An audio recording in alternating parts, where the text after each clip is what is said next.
My father called me a basement loser during his 60th birthday party. He did it in front of 80 guests, a local television crew, and the mortgage broker he was trying to impress. Then he handed me a 72-hour eviction notice. Time to become an adult, Caleb. Everyone laughed. My stepsister raised her phone and shouted, "Basement freedom!" I folded the notice, placed it in my pocket, and asked one question. "Do you want my company out too?" Dad smiled. "What company?" At 8:03 the next morning, I stopped the automatic payment from my business account. At 9:18, the mortgage servicer called my father. At 10:40, his refinancing application was suspended. By noon, Dad was pounding on the basement door. "What did you do?" I opened the door just far enough for him to see the server racks, soundproof booths, and 6 employees packing equipment. "Nothing," I said. "You evicted the basement."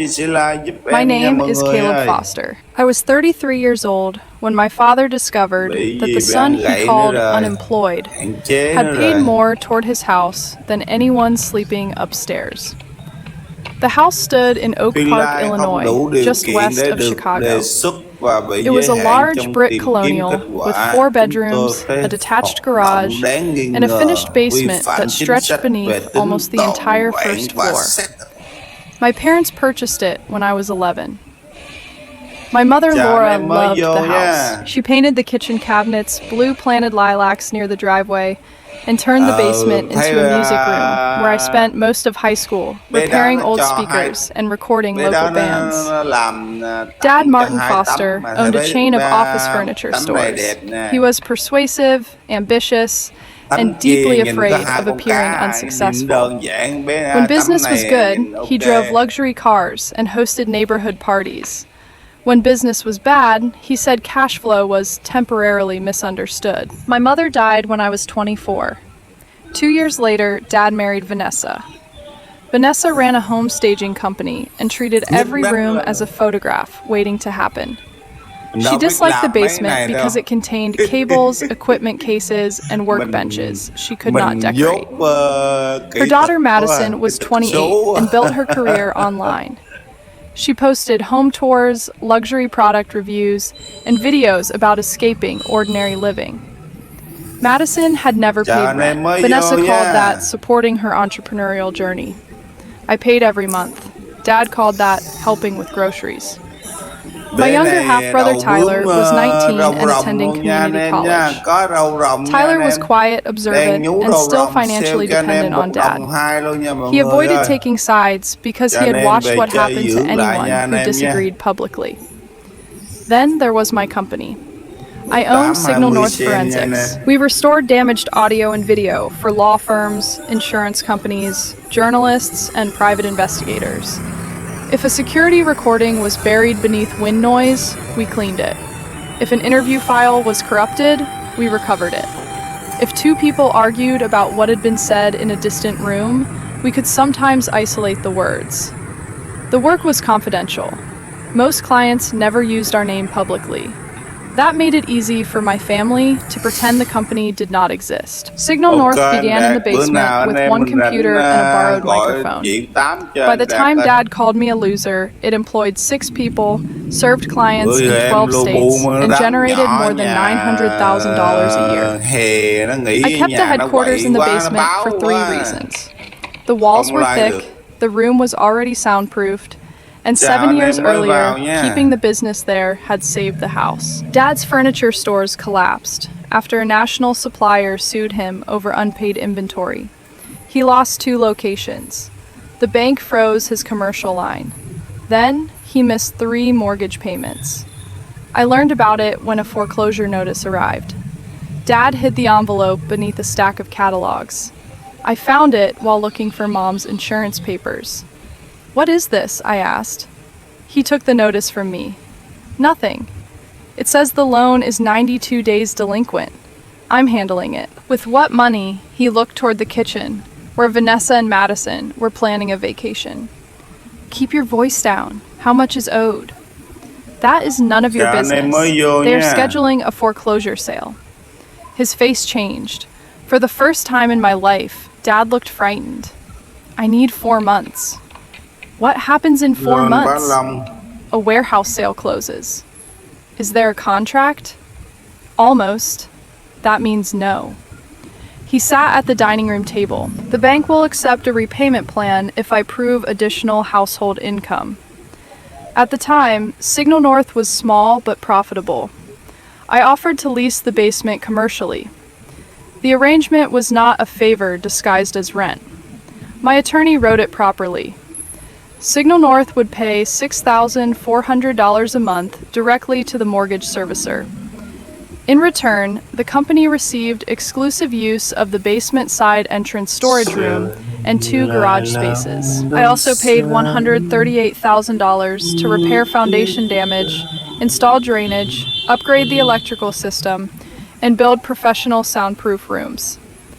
Because I was improving property I did not own, the lease included protections: a 7-year term, a renewal option, a requirement that Dad give the lender and my company 120 days notice before termination, and one important clause. If Dad attempted to remove Signal North before the lease expired without cause, my unrecovered improvements became immediately repayable. The amount was secured by a recorded lien against the property. Dad hated that part. You're putting a lien on my house? I'm investing 6 figures in your house? You're my son. The contractors are not. Vanessa stared at the agreement. This feels hostile. Foreclosure feels worse. Dad signed. Vanessa signed as co-owner. The mortgage servicer approved the workout plan using Signal North's lease payments. The foreclosure stopped.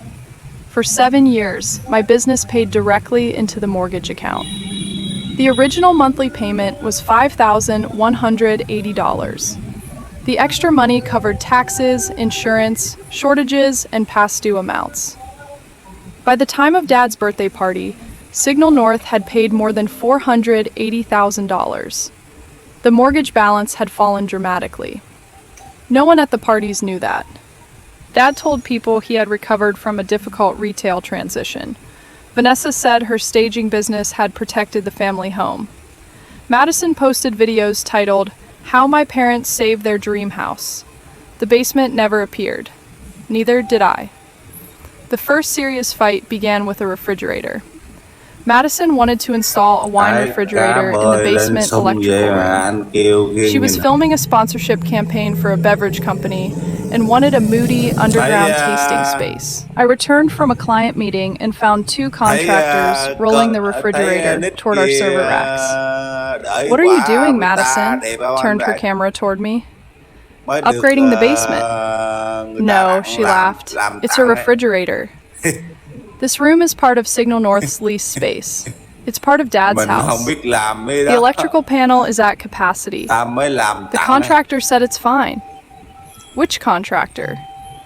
One of the men raised his hand uncertainly. I told her we needed to inspect the load. Madison rolled her eyes. Caleb thinks every outlet belongs to the government. I step between the refrigerator and the server rack. Nothing gets connected here. Her phone moved closer to my face. "Are you seriously stopping Mom and Dad from using their own basement?" "I'm stopping you from overloading a circuit that supports client evidence." "Listen to him." She turned toward the camera. "He lives under our parents' house and thinks he's running the Pentagon." I reached toward the phone. "Do not film the workstations." She stepped back dramatically. "Don't touch me." "I didn't. You came at me." I reached for the camera. Vanessa rushed downstairs. "What happened?" Madison's eyes filled instantly. "He tried to grab my phone." "No, I didn't." "She was only trying to create income," Vanessa said. "So am I." Vanessa looked around the basement. "No offense, Caleb, but whatever you do down here does not require this much drama. It requires secure equipment. Your father owns the property, and Signal North leases this space." Madison laughed. "Signal North is you." "No, Signal North is an LLC with employees, clients, insurance, and a lease." She turned her camera back toward herself. This is what happens when an adult man lives in his father's basement too long. The video appeared online that evening. She removed every sentence about the commercial lease. The clip showed me blocking the refrigerator. Then it showed her shouting that I had frightened her. The caption read, "My 33-year-old stepbrother refuses to let our parents use their own basement. Boundaries or entitlement?" The comments were brutal. "Evict him. A grown man guarding mommy's basement. Probably plays video games all day." Vanessa shared the video.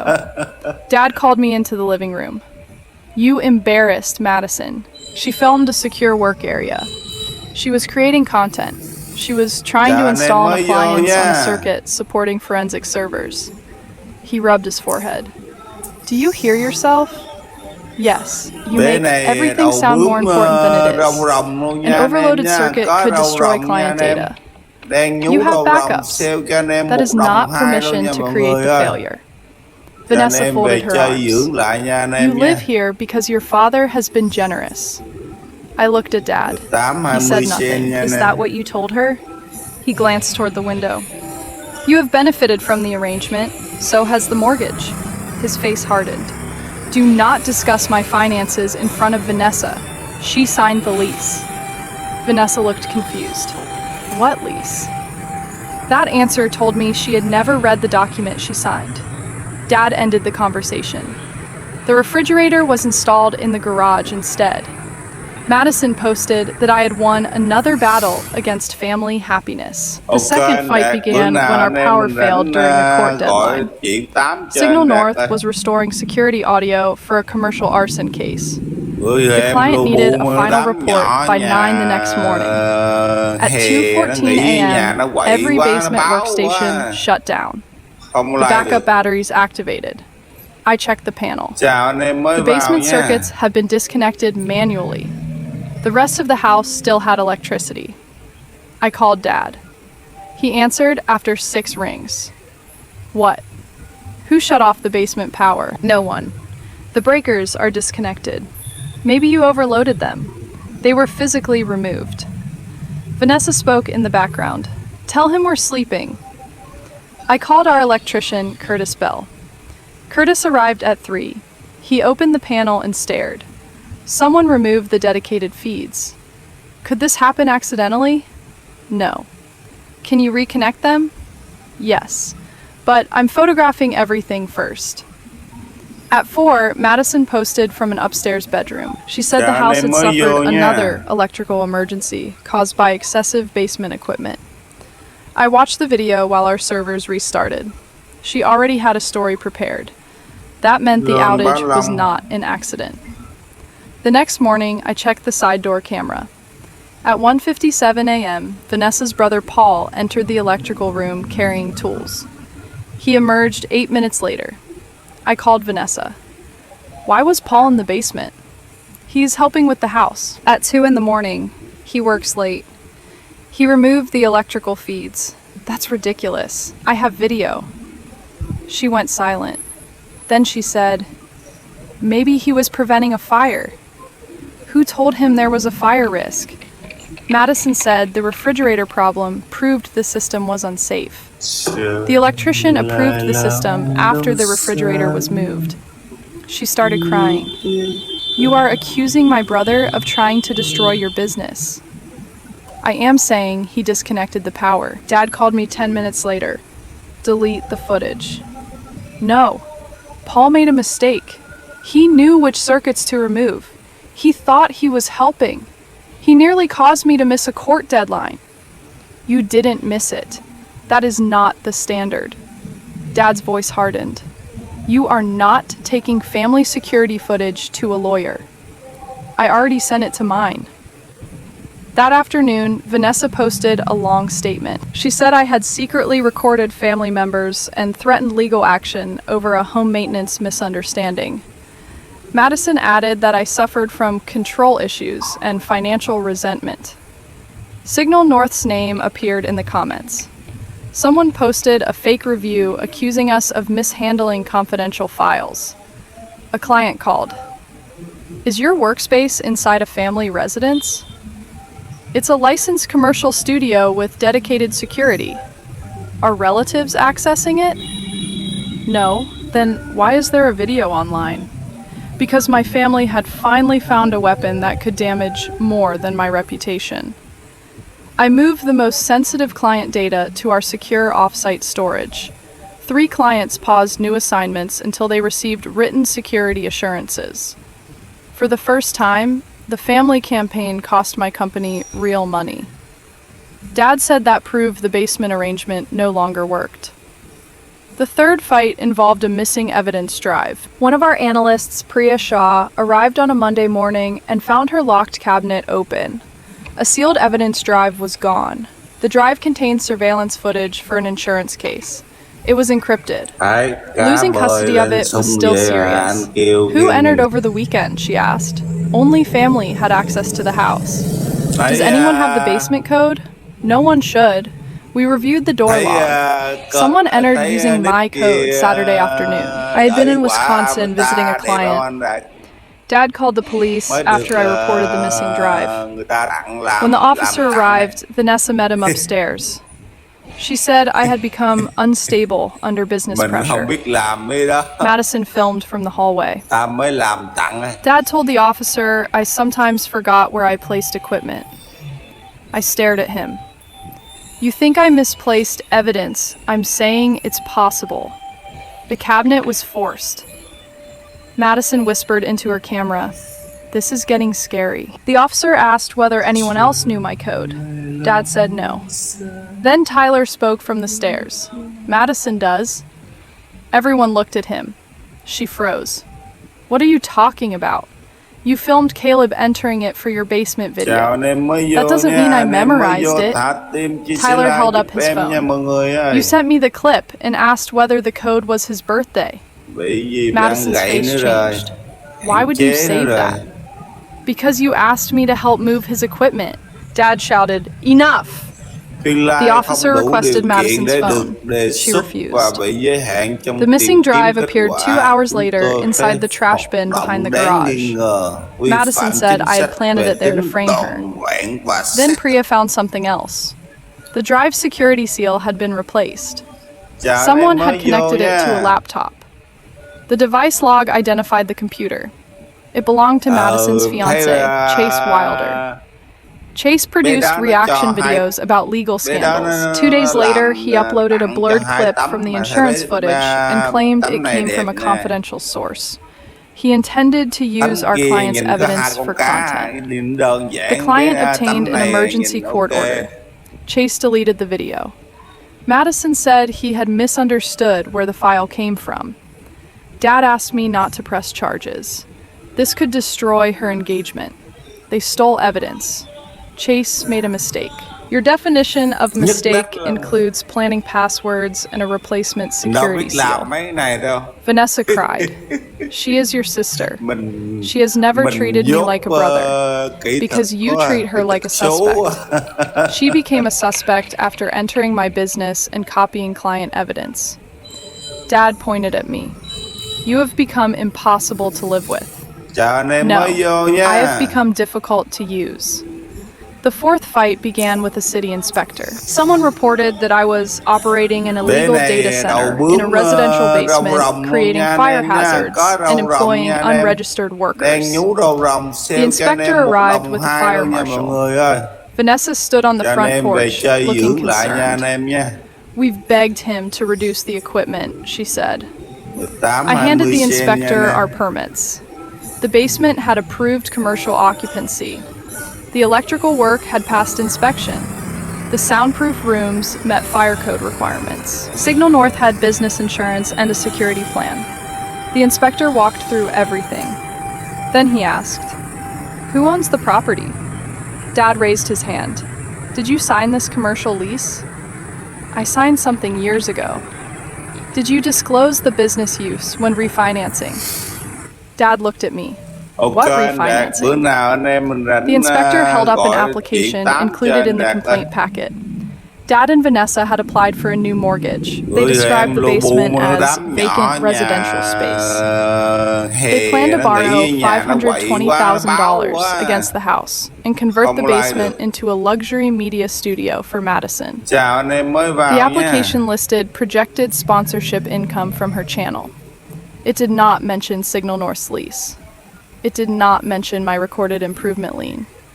It did mention my company's monthly payments as household business income expected to continue. They planned to evict my company while telling the lender my payments would remain. I asked Dad, "How does that work?" He looked at the inspector.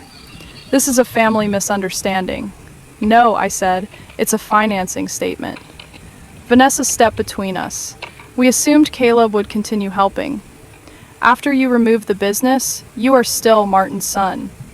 So I lose the space but keep paying?" She began crying.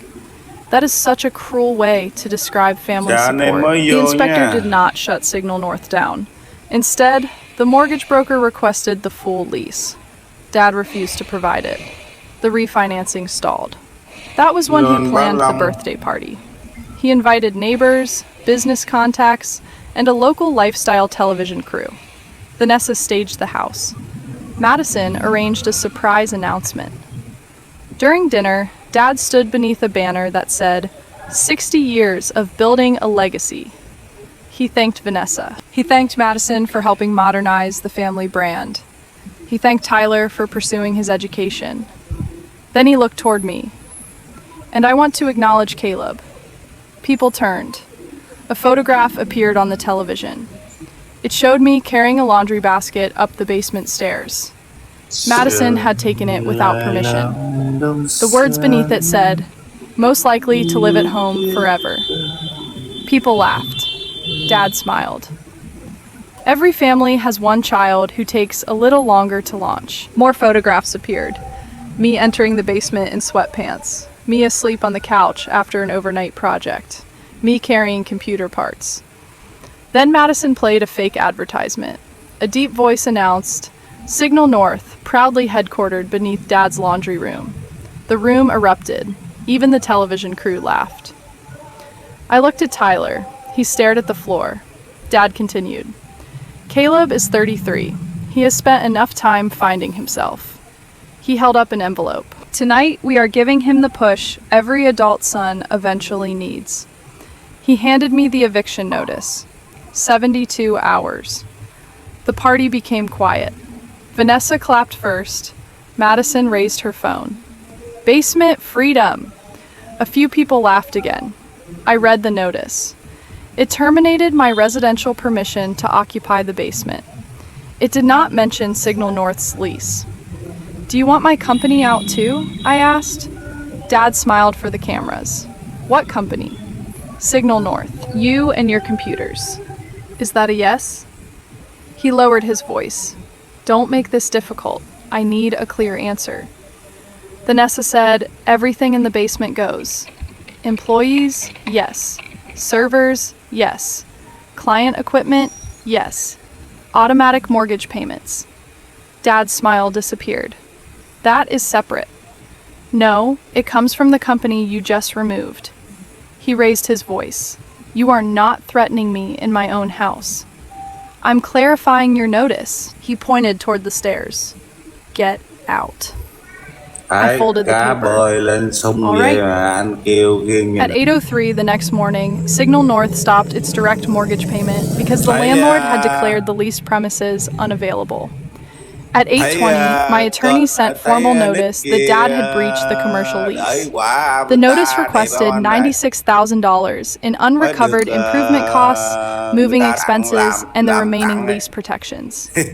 At 9:18, the mortgage servicer called Dad. His loan modification required continuous reporting of the commercial payment arrangement. At 10:40, the refinancing application was suspended because the lender discovered debasement income was neither household income nor guaranteed after eviction. By noon, Dad was pounding on the door. "What did you do?" I opened it slightly. Behind me, employees packed equipment into labeled cases. I accepted the eviction. "You can't stop paying the mortgage." Signal North paid rent. You're my son. You introduced me as unemployed. That was a joke. The notice is not. Vanessa pushed beside him. You have 3 days. Why are you moving now? Because client evidence cannot remain in a hostile building. Hostile? Your daughter stole a drive. Your brother cut the power. You filed a false inspection complaint. She began crying. You are twisting everything. My attorney, Rachel Kim, walked up behind them. No, she said. He has preserved everything. Dad stared at her. Why is there a lawyer in my house? Rachel looked at the lease. Technically, we are standing inside my client's commercial premises. They hired their own attorney that afternoon. Then Madison live-streamed. She said I had financially attacked my parents because they encouraged me to move out. The video reached more than 1 million views. Dad claimed I had extorted the family for years through fake rent. Vanessa said the lease had never been intended as a real contract. Chase posted a video calling Signal North a basement surveillance operation. They also reported me to police for refusing to leave. The police read the commercial lease and declined to remove us without a court order. Dad filed for emergency eviction. Signal North filed a counterclaim for breach of lease, interference with business, property damage, theft of evidence, and enforcement of the improvement lien. The hearing drew reporters because Madison had made the story public. Dad testified first.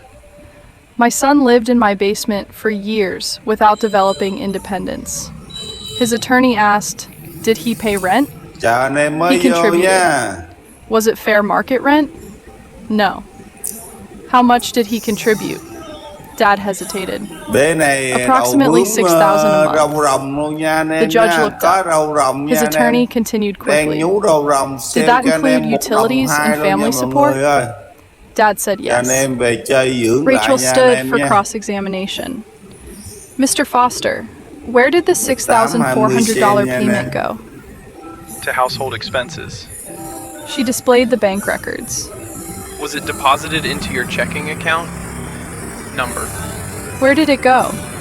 To the mortgage, directly. Yes. For how many years? He looked at me. 7. Rachel displayed the total. $482,300. The courtroom became silent. Who paid for the foundation repair? Signal North. Electrical upgrade. Signal North. Drainage system. Signal North. Soundproofing and fire separation. Signal North. Did you sign a 7-year commercial lease? I signed a family arrangement. The recorded lease appeared. So did the attorney's letter explaining every clause before Dad signed it. Vanessa's signature appeared beside his. Then the original mortgage workout documents appeared. The bank had canceled foreclosure because Signal North's lease provided reliable monthly income. The servicer's representative testified. Without the commercial payments, would the workout have been approved? Rachel asked. Unlikely. Was the basement paying most of the mortgage? Yes. Dad's attorney objected. The judge overruled him. The power cut footage played next. Vanessa's brother entering the electrical room. The electrician's photographs. Madison's prepared video blaming my equipment. Then, the missing evidence drive. The access code message. The device log. Chase's uploaded clip. Madison cried. I never knew the file was confidential. Priya testified. The case name was printed on the evidence seal. The false inspection complaint followed. The complaint described dangerous servers and illegal employees. The city inspector testified that Signal North was fully permitted. Then he produced the refinancing application. It stated that the basement would become Madison's studio. It also counted Signal North's $6,400 payment as continuing income. Rachel asked Dad, how did you expect the business to continue paying after eviction? Dad looked toward Vanessa. She stared at the table. We believed Caleb would still help. Why? Because we are his parents. Did you plan to give him access to the basement? No. Ownership in the property? No. Repayment for improvements? No. Then what would the payment purchase? Dad said nothing. The birthday video played last. The jokes, the photographs, the fake advertisement, Dad saying I had no company. Then the eviction notice appeared. Rachel asked him, "When you said everything in the basement had to leave, what did you believe would happen to the mortgage payment?" He whispered, "I didn't think he would stop it." Immediately, why not? Because he knew we needed it. That sentence ended the emotional part of the case. The judge ruled that Signal North's commercial lease was valid. Dad had no legal basis to remove the company with 72 hours notice. The eviction was denied. But I did not stay. The relationship was finished. Signal North relocated to a small professional building near downtown Chicago. The court ordered Dad and Vanessa to repay part of the improvement costs and compensate the company for relocation and business disruption. The recorded lien remained until payment. Without Signal North's rent, Dad could not maintain the mortgage. The refinancing failed. The house went on the market 6 months later. Dad blamed me publicly. Then the real estate agent disclosed the basement lease dispute and improvement lien. Buyers lowered their offers. Eventually, the property sold for enough to pay the mortgage lien and taxes. Dad and Vanessa moved into a smaller townhouse. Madison's luxury basement studio never existed. Her relationship with Chase ended after he blamed her for the Evidence Drive scandal. Several sponsors dropped her. Vanessa's staging business lost clients after the power cut footage became public. No one went to prison. Family cruelty is not always criminal. Sometimes the consequence is simply losing the image you harmed others to maintain. Tyler moved into an apartment with 2 classmates. Before leaving, he visited my new office. Signal North occupied an entire floor. We had 3 restoration labs, a secure evidence room, a conference space, and windows. He looked around. "So this is what you were doing downstairs?" "Yes. I knew you had clients. I didn't know it was this big. You never asked." He looked embarrassed. I laughed at some of Madison's videos. "I know. I'm sorry. You also spoke when the drive disappeared." He nodded. I was scared. Courage does not require never being scared. What does it require? Deciding fear does not get the final sentence. Dad contacted me nearly a year after the house sold. He asked to meet at a coffee shop.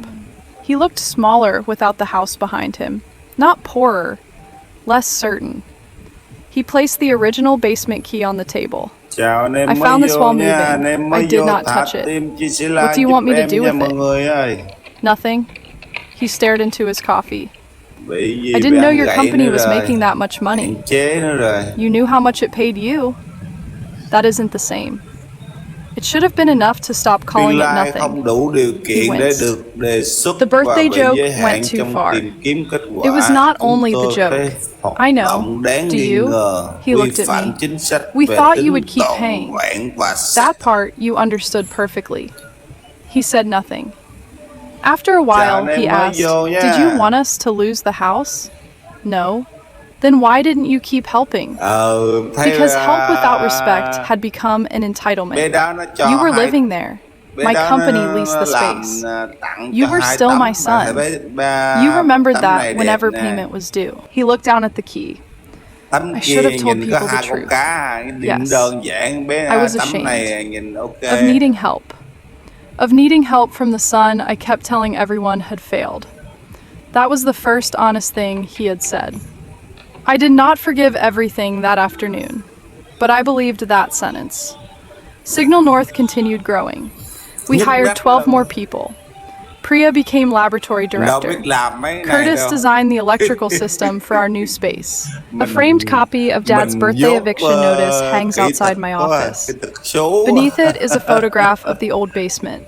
Server racks, sound booths, workbenches, no luxury furniture, no flattering lighting. A small plaque between them says, "Former basement loser, former mortgage payment $6,400 per month." Clients sometimes laugh. Employees know the full story. I keep it there because success becomes easy to rewrite once the difficult years disappear. My father believed living downstairs meant I had never moved forward. He counted bedrooms, addresses, and appearances. He never counted the invoices, employees, court deadlines, emergency recordings, or mortgage payments traveling upward every month. The basement did not represent my failure. It represented the place where I built something valuable, while the people above me used its value and mocked its location. Dad called me a basement loser. The bank records called Signal North the income keeping his house alive. And when he finally threw the basement out, the mortgage learned the difference. That was the lesson my family understood after the moving trucks arrived. Never call someone a burden while standing inside the life their work is quietly paying for.